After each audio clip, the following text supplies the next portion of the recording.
मंडळी, महायुतीनं विधानसभा निवडणुकीत तब्बल 237 जागा जिंकून राज्यात प्रचंड बहुमताचं सरकार स्थापन केलं। त्यानंतर 1-2 नाराजी नाट्य सोडली तर महायुती सरकारनं दणक्यात कामाला सुरुवात केली होती। पण गेल्या महिन्याभरात भाजप आणि शिंदेंच्या शिवसेनेत सुरू असलेलं नाट्य पाहता कुणीही नक्की सांगू शकेल की महायुती सरकारमध्ये वरवर पाहता सगळं ओके दिसत असलं तरी थोडाफार संघर्षही आहे आणि ते दिसूनही येतंय। महायुतीत प्रामुख्यानं भाजप आणि शिंदेंच्या शिवसेनेत शहकाटशहाचं राजकारण कसं सुरू आहे त्यासाठी काही घटनाक्रम सांगतो। पहिली घटना म्हणजे काही दिवसांपूर्वीच मुख्यमंत्री देवेंद्र फडणवीस यांनी परिवहन मंडळाच्या अध्यक्षपदी राजकीय नेत्यांची वर्णी लावण्याची प्रथा ही मोडीत काढली आणि शिंदेंचे प्रताप सरनाईक मंत्री असलेल्या परिवहन महामंडळाच्या अध्यक्षपदी त्यांनी संचालकाची नियुक्ती केली। घटना क्रमांक 2, नाशिकमध्ये होणाऱ्या सिंहस्थ कुंभमेळ्याच्या साठीच्या बैठकांवरूनही चर्चा रंगली होती। गेल्या काही दिवसांपासून मुख्यमंत्री फडणवीस यांनी आयोजित केलेल्या बहुतांश बैठकांना उपमुख्यमंत्री शिंदे हे गैरहजर राहिलेत। पण नाशकात उपमुख्यमंत्री एकनाथ शिंदेंनी सिंहस्थ कुंभमेळ्यासाठी घेतलेली स्वतंत्र आढावा बैठक यावरूनही राजकीय चर्चा झाली। मग शिंदेंनी मंत्रालयातील मुख्यमंत्री वॉर रूमच्या धर्तीवर स्वतःची कोऑर्डिनेशन रूम म्हणजे समन्वय कक्ष सुरू केला। या सगळ्या घटनाक्रमात आणखी एक मोठा निर्णय खुद्द मुख्यमंत्री फडणवीसांनी घेतला आणि तो होता लोकप्रतिनिधींसाठीच्या सुरक्षा व्यवस्थेचा। पोलिसांचं मनुष्यबळ अपुरं असल्याचं कारण देऊन गृह विभागानं काल महाराष्ट्रातील अनेक सर्वपक्षीय आमदारांसह नेत्यांच्याही पोलीस सुरक्षेत कपात केली। त्यात प्रामुख्यानं सर्वात जास्त मंत्री आणि आमदार आहेत एकनाथ शिंदेंच्या शिवसेनेचे। गृह विभागाच्या याच निर्णयावर शिंदेंच्या नेत्यांनी उघडपणे बोलणं किंवा नाराजी दर्शवणं टाळलं असलं तरी त्यावरून संघर्ष निर्माण होण्याची दाट शक्यता आहे। कोणकोणत्या प्रमुख नेत्यांची सुरक्षा कमी झाली आहे त्याची यादी आपण पाहणारच आहोत। पण सुरुवात करूया आजच्या प्रश्नानं आणि तो आहे देवेंद्र फडणवीसांच्या निर्णयावर। त्यासाठी जाऊयात पोल सेंटरला। आपण पाहूयात आजचा प्रश्न काय आहे। माजी आमदार आणि माजी खासदारांची सुरक्षा काढून घेण्याचा मुख्यमंत्री देवेंद्र फडणवीसांचा निर्णय तुम्हाला योग्य वाटतो का? होय आणि नाही असे 2 पर्याय आम्ही आपल्याला त्यावर दिलेले होते।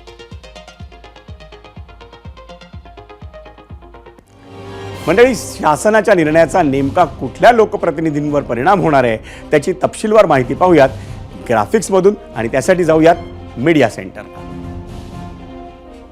आपण पाहतोय VIP सुरक्षेतील बदल। सर्वपक्षीय माजी आमदार आणि माजी खासदारांची सुरक्षा काढण्यात आली।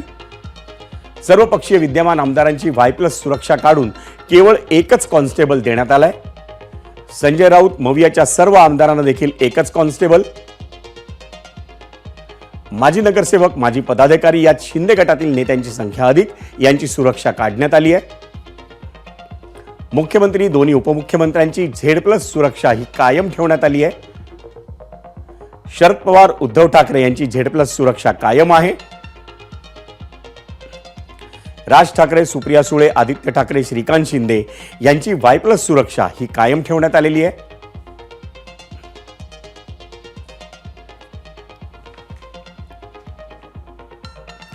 आणि जेव्हा हा निर्णय जाहीर झाला महायुतीनं स्वागतही केलं। तर आज सकाळी ठाकरेंच्या शिवसेनेचे प्रवक्ते संजय राऊतांनी तर फडणवीसांसह शिंदेंवर टीका केली आणि त्यांना मंत्री भरत गोगावलेंनी उत्तर दिले। मला YZ वगैरे का माहिती नाही, पण त्यांनी या राज्यामध्ये YZ करून टाकलेली आहे आणि हे वेड्यांचं सरकार आहे। वेळ लागला आहे लोकांना। ही वेड्यांची जत्रा आहे मंत्रालयामध्ये। पैसे दिल्याशिवाय सामान्य माणसाची कामं होत नाहीत गृहनिर्माण खात्यामध्ये। मी तुम्हाला 10 उदाहरणं देतो। रोकडे पैसे मोजून त्या निवडणुका केल्यामुळे हे अधिकारी सुद्धा लहान लहान कामामध्ये रोज कोट्यवधी रुपयाचा गल्ला जमा करतात आणि संबंधित मंत्र्याला त्या चरणी तो अर्पण करतात। आता अडचण काय वाटत नाही आणि काय नाही आणि तसं तर काय प्रश्न पण नाही। त्यामुळे सगळ्यांची जर केलं असेल तर तसे काय एवढी चर्चा करण्याची बाब नाही। वेड्याने निवडणुकीमध्ये हिसका दाखवला ना। वेडे काय करू शकतात माहिती आहे ना, आणि त्याच्यामुळे त्याने आमच्या नादाला लागू नये। नाहीतर मग आत्तापर्यंत त्यांचा जय महाराष्ट्र कसा होत आलेला आहे संजय राऊतला कळायला पाहिजे। तुम्हाला माहिती आहे संजय राऊत जे बोलतात त्याच्या विरोध घडत चाललेला आहे। त्यांनी बोलत राहावं, आमचं चांगलं पुढं चाललेलं आहे। आणि मंडळी, लोकप्रतिनिधींच्या सुरक्षा व्यवस्थेत झालेली कपात या विषयावर चर्चा करण्यासाठी आपल्यासोबत आज 2 राजकारणी महिला आहेत आणि एक माजी IPS अधिकारी आहेत। शिवसेनेच्या नेत्या शायना एनसी आणि त्याचवेळी राष्ट्रवादी काँग्रेस शरदचंद्र पवार पक्षाच्या प्रवक्त्या विद्या चव्हाण आणि माजी IPS अधिकारी मीरा चड्डा बोरवणकर याही आपल्या सोबत आहेत। या तिघींचं आपण ABP माझाच्या या 0 ओव्हरच्या गेस्ट सेंटरवर स्वागत करूया। शायना एनसी जी, मीरा मॅडम आणि विद्याताई, आपलं तिघींचंही स्वागत ABP माझाच्या या खास कार्यक्रमात ज्याचं नाव आहे 0 ओव्हर। शायनाजी, माझा साहजिकच पहिला प्रश्न तुम्हाला आहे, कारण नाराजी ही तुमच्या पक्षात जास्त दिसून येते। राज्यात महायुतीचं सरकार आहे, त्यामुळे ते सरकार तुमचं आहे, कारण तुम्ही एक घटक पक्ष आहात। मुख्यमंत्री महायुतीचे आहेत, म्हणजे मुख्यमंत्री तुमचे आहेत। मुख्यमंत्र्यांकडे गृह विभाग आहे आणि त्यामुळं मुख्यमंत्र्यांनी घेतलेल्या निर्णयाविषयी शिंदेंच्या शिवसेनेत एवढी नाराजी का आहे सुरक्षा व्यवस्थेत झालेल्या कपातीवर?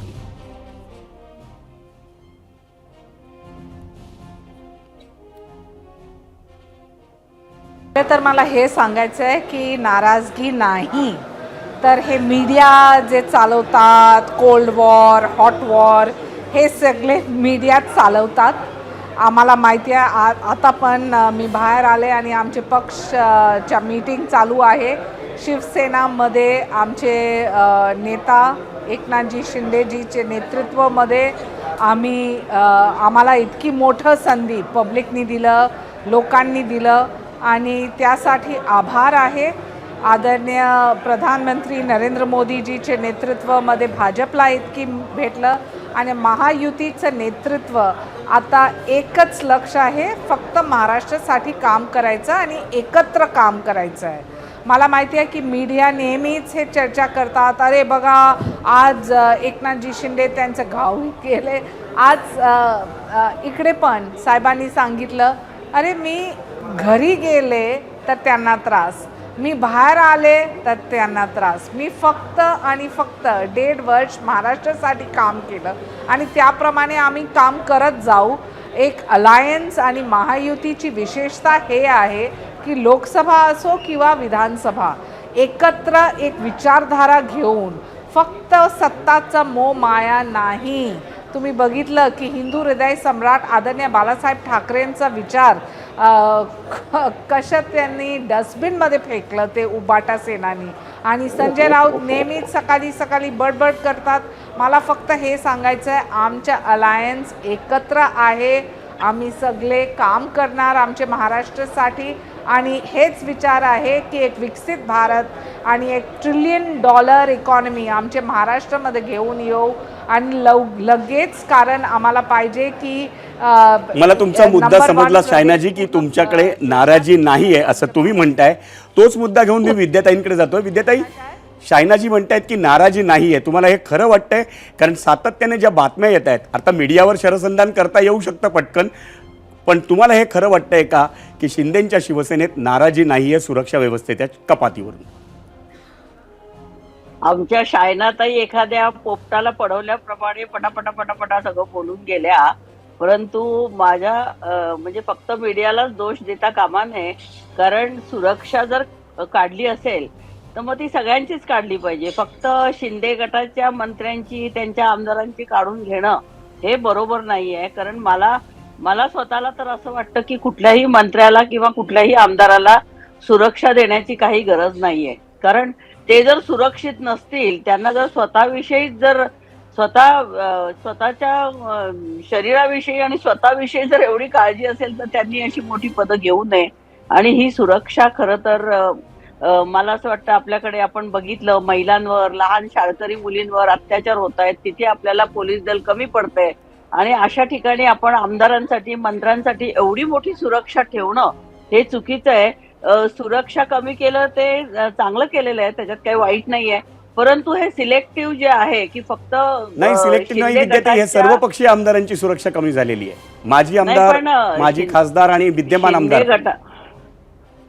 शिंदे गटामध्ये अशी अस्वस्थता आहे की आमच्या वरतीच हे सगळे निर्णय घेतले जातात आणि बाकीच्या लोकांवर घेतले जात नाही, असं जर त्यांचा समज असेल तो पहिल्यांदा दूर केला पाहिजे। कारण हे महायुतीचं जर सरकार आहे तर हे मित्रपक्ष आहेत आणि मित्रपक्षांनी एकमेकांवर अशा प्रकारे संशय घेणं किंवा मीडियाने आता शायनाताई जसं सांगतायत की मीडियाने हे सगळं उभं केलेलं आहे, आमच्यामध्ये असं काहीही नाहीये, तर सुरक्षितता कोणाला असावी, किती असावी याचंही प्रमाण असलं पाहिजे ना. मलाही आर पाटील असताना त्यांनी सुरक्षा सांगितली होती की तुम्ही सगळ्या बिल्डर लॉबीच्या विरोधात बोलतात, लढतात, तुम्हाला सुरक्षा पाहिजे. पण मी म्हटलं होतं मला बिलकुल सुरक्षिततेची गरज नाही. काय माझ्या जीवाचं बरं वाईट झालं तरी चालेल, पण मला घरात माझ्या पोलीस असलेला किंवा माझ्या सोबत कोणी पोलीस असलेला मला आवडणार नाही. आणि मी ती लेखी नाकारून दिलं होतं ते पत्र. तर असं मी एक महिला असून हे करू शकते, तर मला असं वाटतं. मला वाटतं तुमचा आपल्या मुद्दा आपल्याला आमदारांनी, समजलाय. मंत्र्यांनी सुद्धा- मला मीरा मॅडमकडे जायचंय. मीरा मॅडम, हे जे निर्णय असतात सरकारी पातळीवर जे घेतले जातात सुरक्षा व्यवस्थेत कपात करण्याचा किंवा वाढवण्याचा, हे निर्णय अनेकदा राजकीय निर्णय म्हणून त्याच्यावर टीका होते किंवा स्वागत देखील होतं. पण हे निर्णय खरोखर राजकीय असतात का, ती प्रशासकीय पातळीवर घेणं अतिशय आवश्यक असतं? तर ह्याचे दोन पैलू आहे. पहिला पैलू म्हणजे पहिला स्टेप म्हणजे आमची जी लोकल पोलीस आणि स्पेशल ब्रांच असते ते बसून ह्या मंत्र्यांना किंवा ह्या आमदारांना किती धोका आहे त्यांची एक डिस्कशन असते. मग त्या डिस्कशन नंतर ते सिनियर ऑफिसर पोलीस ऑफिसरशी डिस्कस करतात आणि आमचे प्लेन क्लोथचा जो स्पेशल ब्रांचचा स्टाफ असतो त्यांच्याशी डिस्कशन होते. हा एक फार प्रोफेशनल स्टेप असतो. त्यानंतर आम्ही आमची रिकमेंडेशन देतो होम डिपार्टमेंटला XY+Z+. परंतु ह्या प्रोफेशनल दिलेली ॲडवाईजला काही वेळ ओव्हर रूल करण्यात येतं आणि आपले जे राजकीय पुढारी आहेत ते काही वेळ ह्याला खुश करायला 2 ऍड करा आणि ह्याला हा आमच्याकडचं नाही, ह्याला तुम्ही कशाला म्हणता धोका आहे. तर आम्हाला प्रोफेशनली काही वेळ वाईट वाटतं की आम्हाला तुम्ही ओव्हर रूल केलं. पण मी विद्याताईशी सहमत आहे आणि मी त्यांची प्रशंसा करते की त्यांनी RR सरांनी दिलेला जो ऑफर केलेली हे होती प्रोटेक्शन ती नकारली. परंतु त्यांचा हा म्हणणं की सर्वांचीच सुरक्षा काढा ह्याच्याशी मी सहमत नाही. हा एक प्रोफेशनल डिस्कशन केल्यानंतर पोलिसांचा एक फार महत्वाची एक आमची जबाबदारी आहे आणि आम्ही त्याला फार सिरियसली घेतो. परंतु हा सुद्धा सत्य आहे की माझ्याकडे किती सुरक्षा आहे हा सध्या एक प्रेस्टीज पॉइंट झालेला आहे. तुम्ही सर्वांची काढू नका. आमची जो प्रोफेशनल ॲडवाईज आहे त्याप्रमाणे काम करा आणि ही प्रोटेक्शन रिकमेंडेशन आम्ही selectively on the threat assessment, कोणत्या राजनीतिक नेत्याला, बिझनेसमॅनला, ऍक्टरला किती थ्रेट आहे त्याप्रमाणे आम्ही देतो. आमची दिलेली प्रोफेशनल ॲडवाईजला मान द्या, त्याला सिरियसली घ्या, हा माझा मत आहे. मॅडम, आणखी एक त्याच्यात आणखी एक थोडंसं सविस्तर जाणून घ्यायला आवडेल. मुख्यमंत्री असतील, उपमुख्यमंत्री असतील, मंत्रिमंडळातले काही त्यांचे सहकारी असतील आणि विरोधी पक्षनेते असतील, यांच्याबाबत एक प्रोटोकॉल आहे असं कळतं. आणि बाकीचे जे आमदार, खासदार किंवा माजी आमदार, माजी खासदार असतील यांच्यासाठी त्यांचं विषयीचा निर्णय नेमका ती रिव्ह्यू कमिटीच घेते का मुख्यमंत्री किंवा दुसऱ्या गृहमंत्र्याच्या पातळीवर तो निर्णय होत असतो? From local police to special branch to head of the district म्हणजे डिस्ट्रिक्ट SP कलेक्टर हे सर्व बसून निर्णय घेण्यात येतं. पण शेवटी म्हणजे रिकमेंडेशन देण्यात येते. शेवटी जे आहे ते होम डिपार्टमेंट हा DG सरांचे डिस्कशन नंतर घेतात. शायनाजी, आपण मीरा मॅडमला ऐकत होतो. नेमकं तुम्हाला याविषयी तुमचं काय वाटतं? कारण बऱ्याचदा अनेक राजकारणी असे असतात की ज्यांना रुबाब आपला झाडायचा असतो सर्वसामान्य जनतेसमोर, त्यावेळेला ते आपली सिक्युरिटी व्यवस्था त्यांना हवी असते. तर या संदर्भात आपलं वैयक्तिक मत काय? एक लोकप्रतिनिधी या नात्यानं, केवळ शिंदेंच्या शिवसेनेच्या नेत्या म्हणून मी हा प्रश्न आपल्याला विचारत नाही आहे.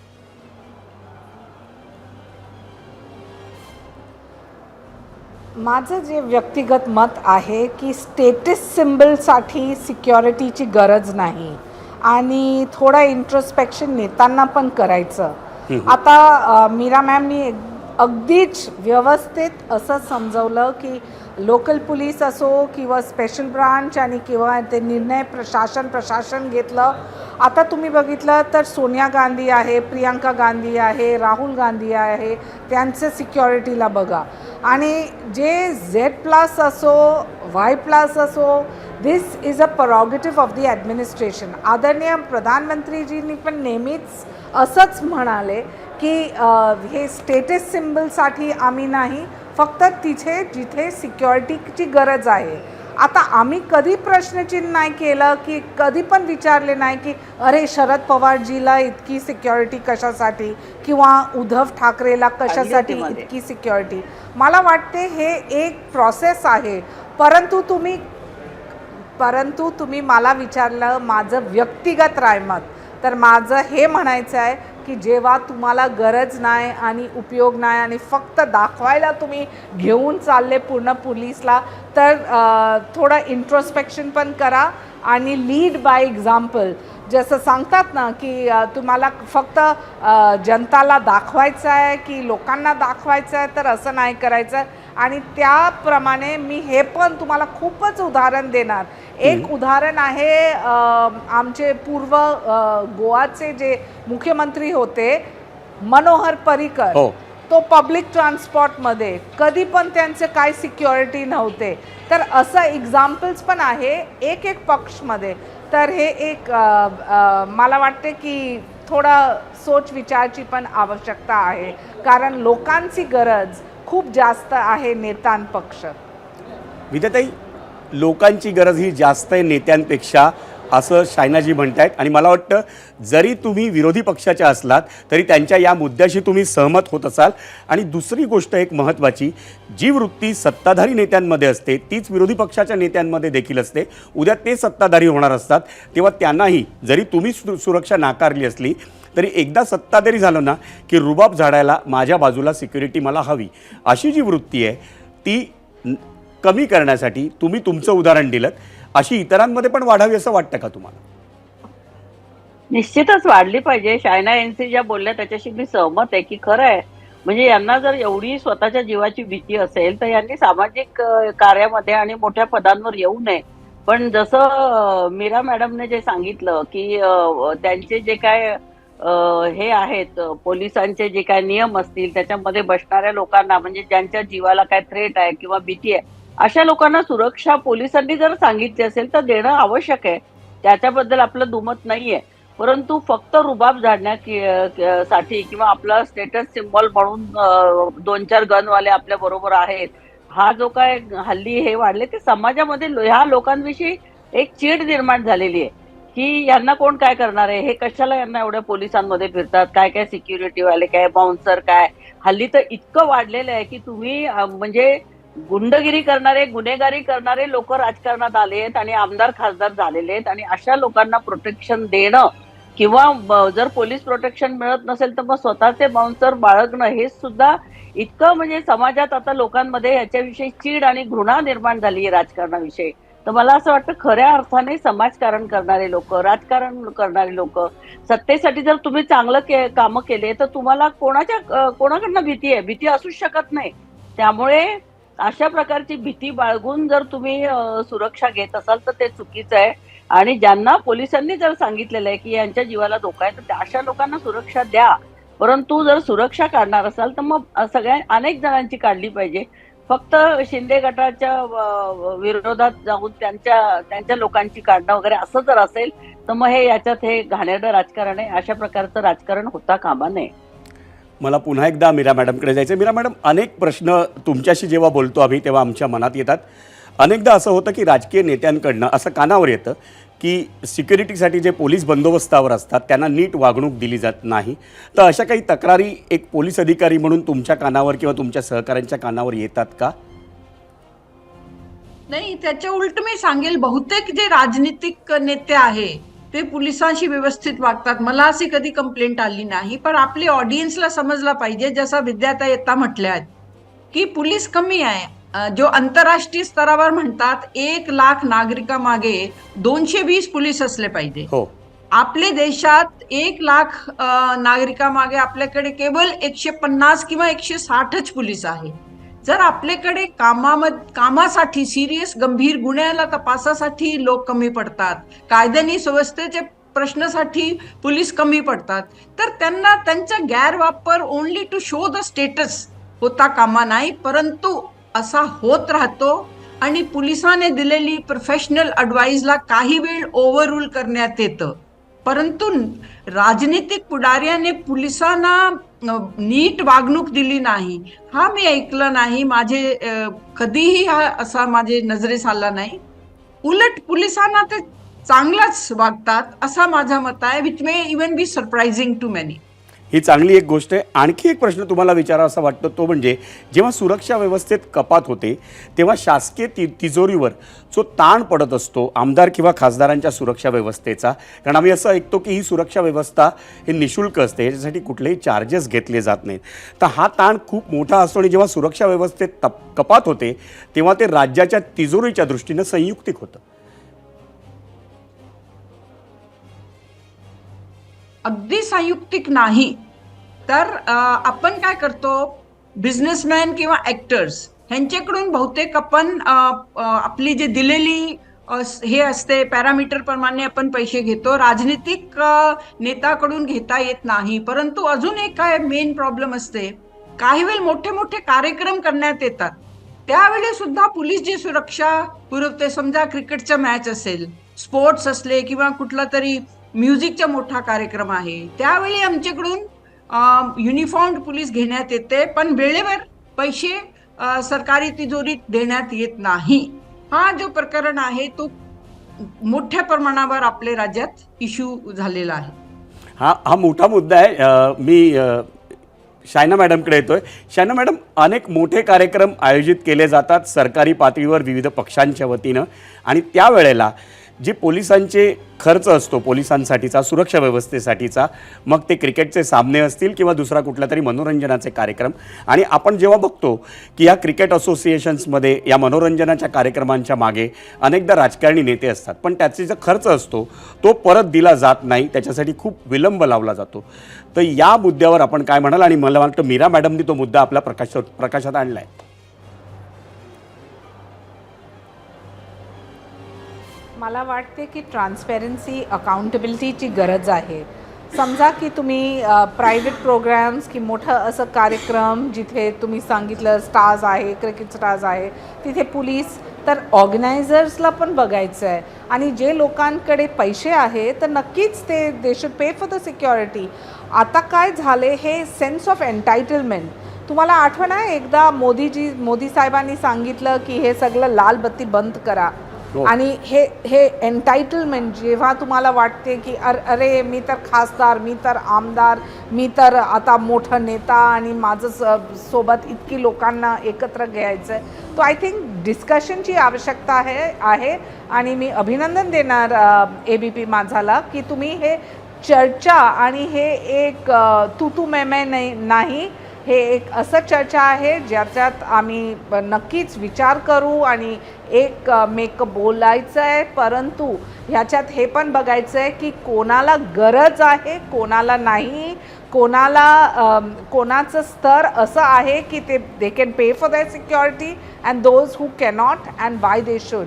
तर ह्याच्यावरती मला वाटते की एक डिस्कशन, डिबेटची आवश्यकता आहे.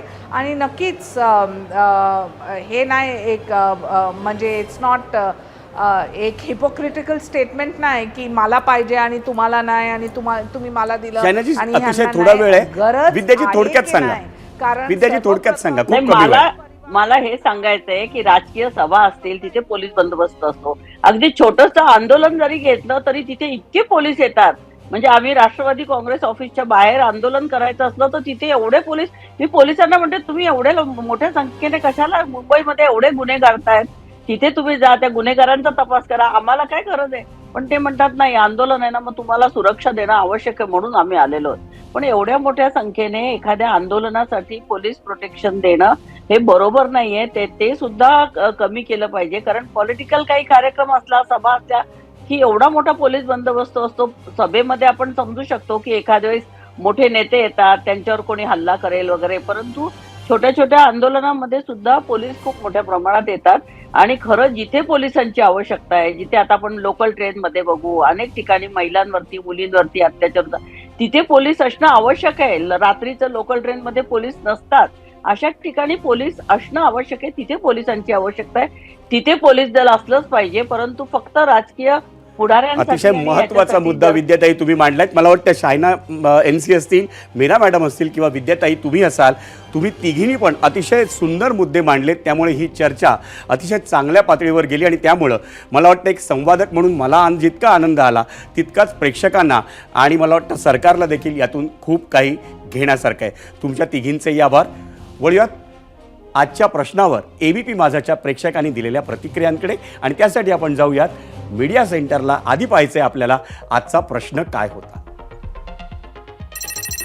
माजी आमदार आणि माजी खासदारांची सुरक्षा काढून घेण्याचा मुख्यमंत्री देवेंद्र फडणवीसांचा निर्णय तुम्हाला योग्य वाटतो का? होय आणि नाही असे 2 पर्याय आम्ही आपल्याला दिले होते. त्यावरचा आपला कौल आपण पाहणार आहोत. पण आधी पाहूयात प्रतिक्रिया आपण काय दिल्यात. गिरीधर सुतार Xवर म्हणतायत, मुख्यमंत्र्यांचा निर्णय योग्यच आहे. सुरक्षा गरजेनुसार दिली गेली पाहिजे, प्रतिष्ठेसाठी नाही. संसाधनांचा योग्य वापर आणि पोलीस दलावरील ताण कमी करण्यासाठी हे पाऊल आवश्यक होतं. Xवरच श्याम ठाणेदार म्हणतायत, मुख्यमंत्र्यांनी घेतलेल्या या निर्णयाचं स्वागत आहे. फेसबुकवर सूरज खान म्हणतायत, जनतेचे करोडो रुपये बिनकामी त्यांच्या मौजेसाठी देण्याची काहीच गरज नाही. फेसबुकवर धनाजी म्हणतायत, या निर्णयाबरोबरच त्यांचं पेन्शन आणि बाकी सर्व सरकारी सुविधा देखील बंद केल्या पाहिजेत.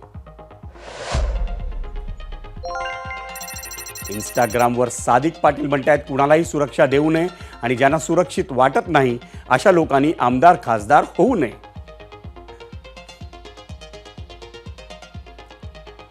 आणि आपल्या प्रतिक्रिया पाहिल्यानंतर आता पाहूया 0वरच्या प्रश्नावर ABP माझाच्या प्रेक्षकांनी दिलेला कौल काय होता पोल सेंटरला. आधी पाहूयात आपला आजचा प्रश्न काय होता.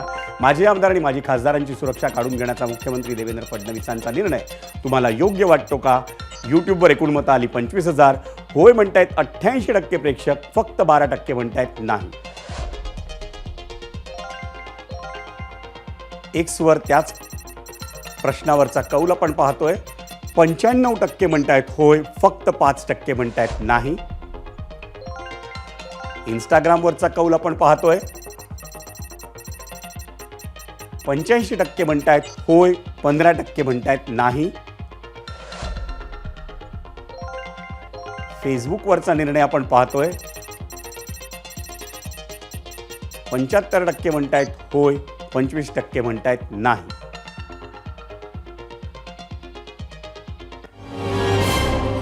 मंडळी, आपल्याकडील अनेक नेते हे त्यांना असलेली सुरक्षा हा त्यांचा हक्क समजतात. एवढंच नाही तर त्या सुरक्षेच्या जोरावर ते रुबाबही झाडतात आणि ती कायम राहावी यासाठी जंग पछाडतात. मुळात ज्या नेत्यांचं काम खरंच चांगलं आहे ना, ज्यांनी जनतेची कामं केली आहेत, त्यांना रुबाबासाठी किंवा लोकप्रियतेसाठी सुरक्षेची गरजच काय? मुख्यमंत्री, उपमुख्यमंत्री आणि अन्य मंत्री यांना सुरक्षा पुरवलीच जाऊ नये अशी बाळबोध भूमिका आम्ही अजिबात मांडत नाहीये. महत्त्वाच्या पदावरील व्यक्तींना जो धोका असतो तो लक्षात घेता त्यांना सुरक्षा ही पुरवलीच पाहिजे.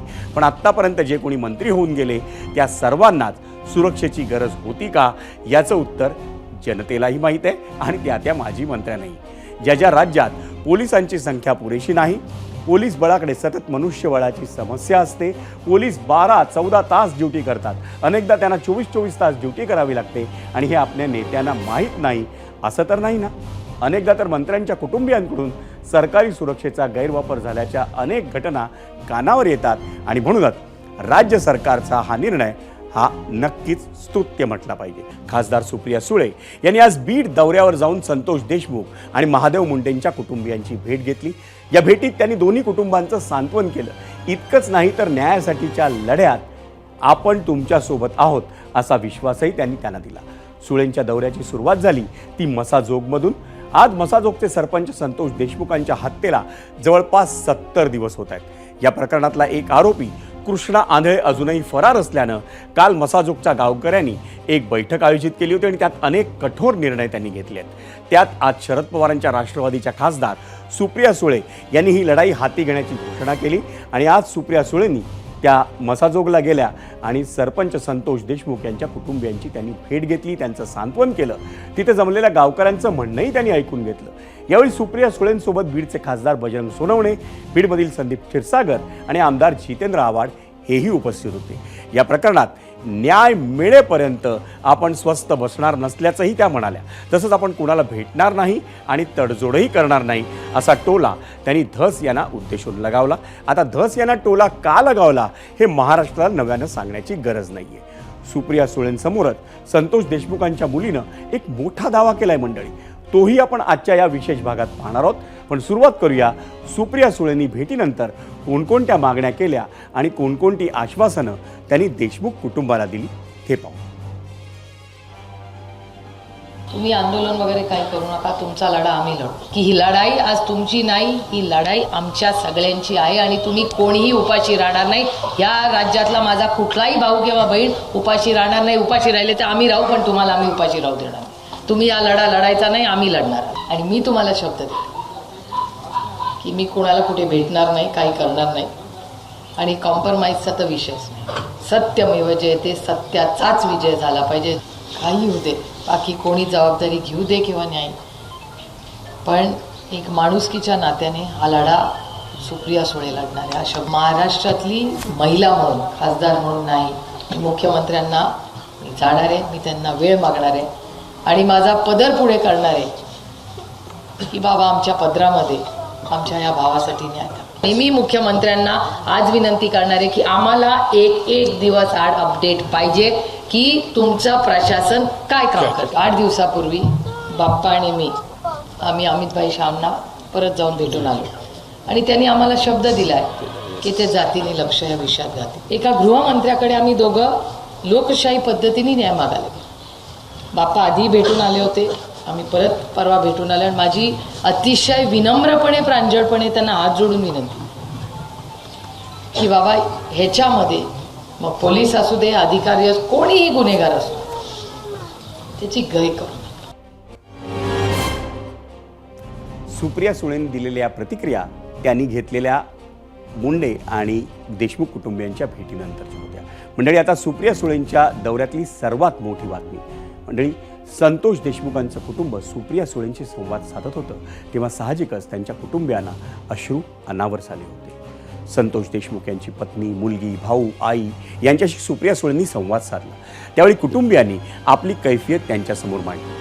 वेळ पडल्यास आम्ही अन्नत्याग करू, पण तुम्ही करू नका असा धीर सुप्रिया सुळेंनी देशमुख कुटुंबियांना दिला. सत्ता आणि पैशाची मस्ती थांबली पाहिजे अशा भावनाही सुप्रिया सुळेंनी व्यक्त केल्या. पण संतोष देशमुखांच्या मुलीनं केलेल्या दाव्यानंतर या प्रकरणात मोठा ट्विस्ट आला. संतोष देशमुख हत्या प्रकरणात आधीपासूनच पोलिसांच्या वर्दीवर शिंतोडे उडाले होते. त्याच पोलिसांच्या कर्तव्यदक्षतेवर पुन्हा एक प्रश्नचिन्ह उभं राहिलंय आणि त्याचं कारण आहे संतोष देशमुख यांची मुलगी वैभवी आणि मसाजोगच्या गावकऱ्यांनी सुप्रिया सुळेंसमोर केलेला धक्कादायक गौप्यस्फोट. संतोष देशमुखांची हत्या अनैतिक संबंधातून झाल्याचं भासवण्याचा पोलिसांचा कट होता असा खळबळजनक आरोप त्यांनी केला. देशमुखांचा मृतदेह कळमला घेऊन जाण्यात येत होता.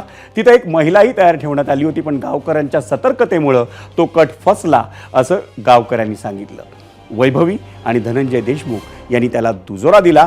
आपण तोच दावा आधी पाहूयात. त्यावेळेस यांनी सांगितलं डेड बॉडी इथे आहे म्हणून. आमच्या गावातल्या आधी जाण्याच्या अगोदर पोलिसांनी तिथे ॲम्ब्युलन्स बोलवली आणि ती ॲम्ब्युलन्स आता केजकडे आणायची ना त्यांनी, कारण की केजमध्ये सरकारी ऑफिस आहे, त्यांनी ती कळमकडे नेली. आणि ज्यावेळेस त्यांना आता जसे आधीचे गुन्हे त्यांनी लपवले तेच कारण असेल. आता बॉडीला पैसे नव्हती, त्याला दुसरं त्याला वळण द्यायचं होतं. कळमला त्यांनी एक लेडीज तयार केली, त्या लेडीजच्या घरी नेऊन त्याला टाकायचं आणि त्याला वेगळं स्वरूप देऊन हे प्रकरण वेगळं ट्रॅक दाबायचं. त्यांचा प्रयत्न असा होता की एक बाईक तयार ठेवली होती, त्या बाईकच्या मागे आमचे बंधू लागले संतोष, तिथपर्यंत पोहोचले आणि तिथे मग ते असं बरोबर पूर्ण गावाला असा त्यांचा प्लॅन होता, पण तो अनसक्सेसफुल झाला. जी गाडी आहे ती कळमच्या दिशेने निघाली.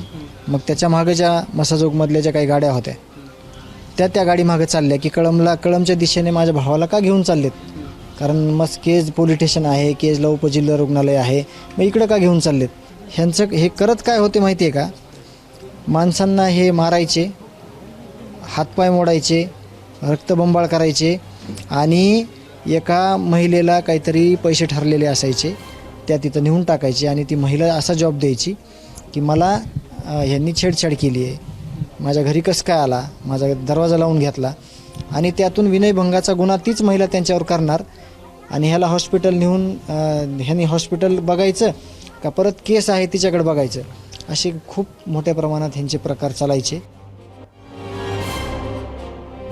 आणि मंडळी, देशमुख कुटुंबियांच्या या आरोपाला भाजप आमदार सुरेश धस यांनीही दुजोरा दिलाय. संतोष देशमुखांची हत्या अनैतिक संबंधातून झाल्याचं दाखवण्याचा कट होता, पण कळंबला पोहोचण्याआधीच देशमुखांचा मृत्यू झाल्यानं पोलिसांचा कट फसला, असा आरोप सुरेश धस यांनी केलाय. संतोष देशमुखला उचलून न्यायचं, कळंब येथे न्यायचं. कळंबमध्ये एक महिला तयार करून ठेवली होती. कळंबमध्ये महिला तयार करून ठेवली होती, तिच्याबरोबर काहीतरी झटापट केल्याचं दाखवायचं आणि आम्ही याला मारलं याचं समर्थन करायचं, अशा प्रकारचा प्लॅन होता. आणि म्हणूनच मी म्हणतो, परंतु त्यांचा प्लॅन काय झालं, दैठणा गावाच्या अलीकडंच संतोष देशमुखचा अंत झाला. त्याच्यामुळं ते जो प्रकार करायचा होता त्यांना बदनामीचा, संतोष देशमुखच्या, तो बदनामीचा प्रकार त्यांना करता आला नाही. आणि आज मला वाटतं गावकऱ्यांनी हेच सांगितलं असावं. आणि मंडळी, आता पुन्हा एकदा मसाजोगमध्ये जाऊयात. जसं आम्ही सुरुवातीलाच म्हटलं होतं की काल रात्री मसाजोगच्या ग्रामस्थांनी एक बैठक बोलावली होती. तिथं गावातील वरिष्ठांनी आपली मतं मांडली आणि इतक्यावरच न थांबता त्यांनी राज्यव्यापी लढ्याची तयारीही केली. आज जेव्हा खासदार सुप्रिया सुळे तिथं पोहोचल्या तेव्हा त्यांनी देशमुख कुटुंबीय आणि ग्रामस्थांशी संवाद साधला. देशमुख कुटुंबियांचं ग्रामस्थांनी हत्येच्या दिवशीचा संपूर्ण घटनाक्रम मांडून थेट पोलिसांच्या तपासावर प्रश्नचिन्हच उपस्थित केलं आणि गंभीर आरोपही केलेत. आपण पाहूयात त्यांनी नेमकं काय सांगितलं. ह्यात सगळे कोण असतील तर दोषी, माझ्या लेकराला मारणारे ह्यात सगळे पोलीसच असतील, कोण असतील फौजदार असतील, कोण जमादार असतील, काय असतील. फक्त ह्यांच्यावर पूर्ण दोष. न्यायच मला लवकर पाहिजे, जशाच्या तसे मला ते लोक माझ्या लेकराला केलं तसं बघायलाच भेटले पाहिजे. राम लक्ष्मण होते, आता मला राम गेला, लक्ष्मण एकटा करून तरी काय. त्यांची बदली नको तिथल्या पोलिसांची, डायरेक्ट त्यांना शिक्षाच झाली पाहिजे, एवढीच इच्छा आहे. त्यांच्यामुळेच हे सगळं झालं.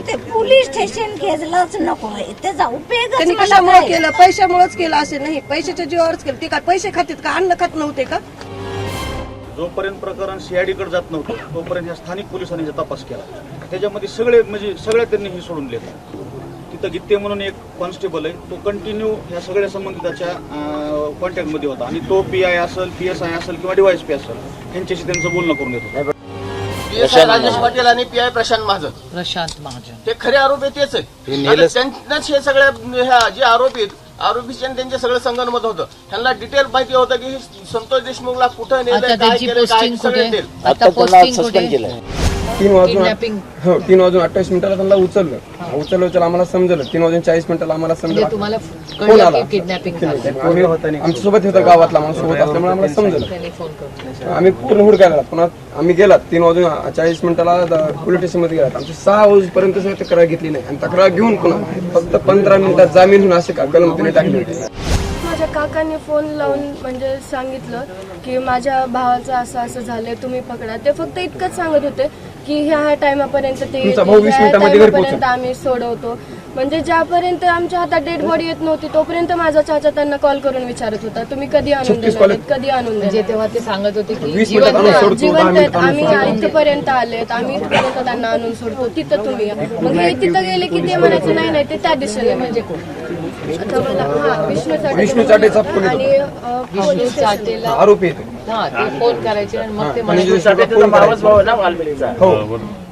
फोन करायचा 20 मिनिटांमध्ये सोडतो, 10 मिनिटात सोडतो. ज्या दिवशी त्याला समजलं की डेट झालाय लगेच फोन बंद कर. 12पर्यंत त्यांचा फोन चालू होता. त्यावेळेस पण पोलिसांनी तो ट्रॅक केला. आता जाऊया बीडमधल्या परळीत. मसाजोगमध्ये देशमुख कुटुंबियांना भेटल्यानंतर सुप्रिया सुळेंनी महादेव मुंडेंच्या कुटुंबांची परळीत जाऊन भेट घेतली. तिथं महादेव मुंडेंच्या पत्नीसह वडिलांशीही संवाद साधला.